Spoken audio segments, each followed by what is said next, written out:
Dear Uge! Tanong niyo? Sagot ko! Mula sa Facebook fan mail ni Johan Liudrey de Vries Fortalejo. Johan. Dear Uge, paano ko kakalimutan ng girlfriend kong habol ng habol sa akin? Kahit nakasakay na ako sa tricycle, humahabol pa rin siya. Ah, sandali. Matanong ko lang. Tricycle driver ka ba? Baka naman gusto niyang sumakay, tapos hindi mo napasakay. Ayun. O kaya baka naman, may utang ka yata eh. Magbayad ka muna. Pag nagbayad ka, hindi ka naahabulin yan, sigurado. Kausapin mo. Huwag mong iwasan. Ikaw naman.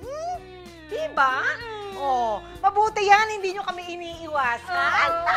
Hanggang sa susunod, ito ang ikaw at si Dear Uge. Tutulong sa'yo.